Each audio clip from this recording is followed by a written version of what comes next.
The famous physicist and Nobel laureate Richard Feynman once said, "No one can understand quantum mechanics, you can only get used to it." Today I'm going to show you how this abstract and obscure theory of physics evolved into two major technological revolutions. The second one we are just in the middle of. So, what is quantum mechanics? Don't worry, I'm not going to give you the course I'm giving once a year to my students. But let's try to illustrate a few basic principles by an example given by another famous physicist, Erwin Schrödinger. He wanted to envision the obscurities, the strange things of quantum mechanics by a cat. So he imagined this imaginary experiment. Don't worry, it never happened in reality. He put a cat inside a box together with a radioactive atom. Now, one thing you should know about quantum mechanics, if I was a quantum mechanical, meaning if I was very, very tiny, I could have stood on that side of the stage and at the same time also on the other side of the stage. The same thing can happen to the atom in the box. This is an atom that can emit radiation, but it can be both in a state where it radiates and in a state where it doesn't radiate. Schrödinger envisioned an entrapment inside the box. The radiation emission triggers a hammer to fall on a vial full of poison, and when the poison is released, the cat is dead. Now, because the atom is both in a state that emits and does not emit the radiation, this process, this chain of events, both happening and not happening, and the cat is both dead and alive. Now, did anyone here ever saw a cat which is both dead and alive? Schrödinger neither. So he said, so what will happen if we open the box? And the answer that quantum mechanics gives us is that something will happen, something will change. The cat that was before both dead and alive now will be classical, will be only dead or only alive. So you should ask, so what will it be? Dead or alive? And quantum mechanics tells you the outcome will be random. If we repeat the same experiment many times, sometimes we'll find out the cat alive, sometimes we'll find out the cat dead. So this randomness and all the other weirdnesses of quantum mechanics was very strange to the scientists at that time, and even another famous physicist, Albert Einstein, he didn't like this concept, and he phrased his famous quote, "God does not play dice." Today, by the way, we know that Einstein was wrong. God does play dice. So all of these weird ideas were formulated during the 1920s and 1930s. Later on, in the 1950s and 1960s, two new technologies emerged that created what we call today the first quantum technology revolution. And, as I said before, I'll show you later that today we are in the middle of the second quantum technology revolution. So what were the technologies that led for the first quantum technology revolution? These are very famous. These are the transistor and the laser. So you may have heard about them. Transistors are in the basis of any computational device we are using today, may it be a computer, a supercomputer, or even the smartphone in your pocket. It's based on transistors. Now, the laser serves for many, many technologies, but maybe the most important one is what creates the light that transmits information over the internet today. So all the internet is based on laser technology. These two technologies led to what we called, and actually was mentioned in the first talk today, the information revolution. And here in the picture you see the server farm of Facebook. It combines both technologies. First of all, the servers are computers based on transistors, and it is connected to the internet to spread information, to distribute information with the light of lasers. And I don't have to tell you how much it affected our life, this revolution. Okay, so what's led to the second revolution? This is a basic understanding. All the systems that carry information today comply to classical physics. Some examples are hard drives. They contain information, they store information in magnetic media. Magnetic, classical physics. Same goes to disk on key, flash drives, they store information with electrical charges, computer memory, store information with electrical currents, but also, as I mentioned before, optical fibers that carry information, the information is carried with light, again, classical physics. But then there's a question. What will happen to everything we are used to do with information if instead of storing it in classical physical systems, we store it in quantum systems, such as atoms, single atoms, or photons, or other devices that are listed there? What will change in the ways we treat information, we transmit information? And the answer is the essence of this second quantum technology revolution. It's based on 3 pillars. The first one is devices, machines that will calculate, process information in a new way. If the information is in quantum systems, we call them quantum computers. Second thing is what will happen if we transmit information, which is quantum mechanical, and we get new protocol for transmission. I'll tell you about them in a moment, and we call this quantum communication. And the last one is the way we are sensing the environment. If we treat the information we collect from the environment as quantum information, we can do things with more accuracy, less resources. One example I put here is what are called LiDARs, light-based radars, which are the basic technology behind autonomous cars, but there are other examples like MRI machines that will benefit also from these technologies. Because these technologies are so basic, emerging, revolutionary, interdisciplinary, many re at the end, at the Hebrew University, we were the first in Israel to establish about 10 years ago the Quantum Information Science and Technology Center.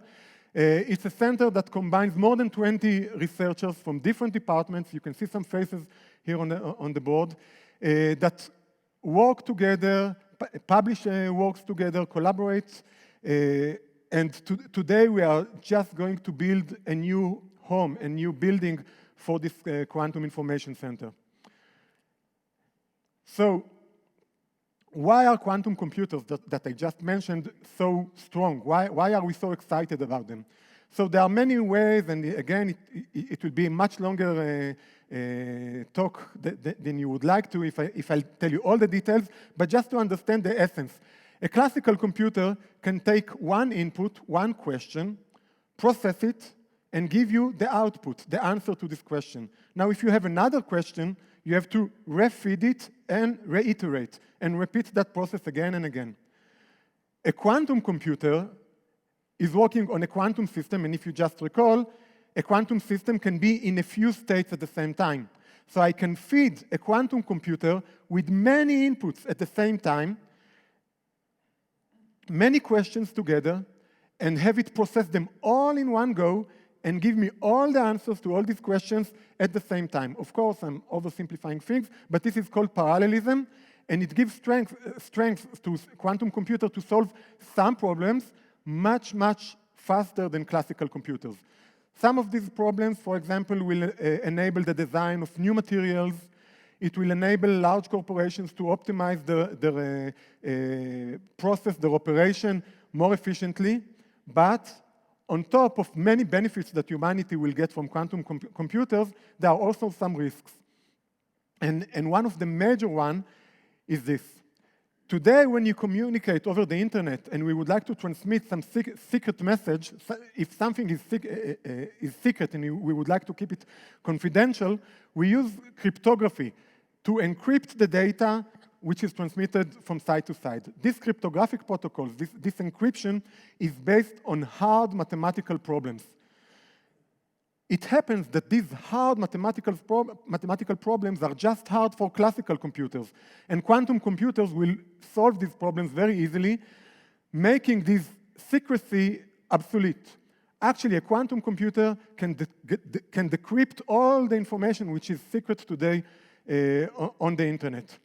Moreover, it's not just that quantum computers can break these encryption protocols. There are already known organizations today that are storing information that we are transmitting over the internet, just waiting for the time that quantum computers will be big enough. We already have some of them, but they are too small for that. But we are waiting for the day in 5, 10 years when they'll be sufficiently big enough and crack this information in 5 years or in 10 years. Now, there are a lot of secrets that we would like them to be secret now, but also in 5 years or 10 years, and even more. So today already, there is a risk to data, and that triggered the NSA to issue a warning 3 years ago, already 3 years ago, for organizations that have critical information to prepare for the post-quantum computing era. Because of this threat, me and my team established a new company called QuantLR that will deliver a technology to encrypt information, to keep it secret over the internet, that cannot be hacked using even quantum computers. It's based on a physics principle instead of the hard mathematical problems, because as I said, mathematical problems are hard to solve, but actually quantum computers can solve them easily. But physics is impossible to break. In order to break this protocol, you need to change the laws of physics. You need to change quantum mechanics. And this, as we expect, will not happen. Because this technology called quantum key distribution is so strong against quantum computers, data that you transmit today using this technology will be never hacked. Even in 100 years, if you can imagine the strongest ever quantum computer that will be developed, it will not be able to hack these secrets that we transmit today using this technology. And because of that, organizations that will adopt this technology now will not have to upgrade their equipment in the future. Moreover, another risk that exists today is that if someone is stealing your information today, you'll not be aware of that until they use the information and do you harm. But in this technology, remember the cut is changing, the quantum cut is changing when you observe it. If someone is trying to eavesdrop, he is actually checking the state of the cut, changing it, and this change is detectable. So we are aware of the tampering attempt right when it happens, and the protocol adapts to it to keep what it's called the ultimate security level of the protocol. There is another use for this technology called authentication. Sometimes what we communicate doesn't have to be secret, but it's very important to know that whoever sent the information is really whoever it says is. Imagine that I would like to issue, I just read today that the USA controlled some power plants in Russia. So imagine I would like to issue a command to a power plant of another country to shut down. This is not a secret, right? The message contains no secrets. But the power plant would really like to authenticate the message and know that whoever issued the command is certified, is qualified, authorized to give the command. These methods of communication today are also secured by the same mathematical problems, and therefore they are vulnerable for quantum computers. And our technology, quantum key distribution, the technology of QuantLR, can also serve there. So the addressable markets, as you can imagine, are government secrets, the finance industry, medical information. The European Union just issued last year a new order that medical information has to be kept secret for more than 40 years, at least 40 years. Data centers, data is stored in data centers, but they keep backing it up between data centers all day long. So it's on transit, it's vulnerable to attacks. 5G networks, the next generation of cellular phones, are being just started to be deployed today. They are going to use a huge amount of fiber optics backbone, and this is again vulnerable. And they also claim that they are going to increase security in this new standard, so we fit just in the right place. And as I said, critical infrastructure. To summarize, today we are standing in the middle right now of a new technological revolution. It's going to affect our life a lot for the good and for the worse. We have to prepare for it, and it's the goal of the Hebrew University to be the spearhead of this new technology. Google just recently conducted a survey, worldwide survey. How many people are trained, certified to work only in the quantum computing industry. They discovered that the answer is between 900 to 1,000 worldwide. I estimate that in Israel the number is less than 50. It's clear that the mission of the Hebrew University should be to train this next generation of scientists and engineers so we can really lead this field. Thank you very much.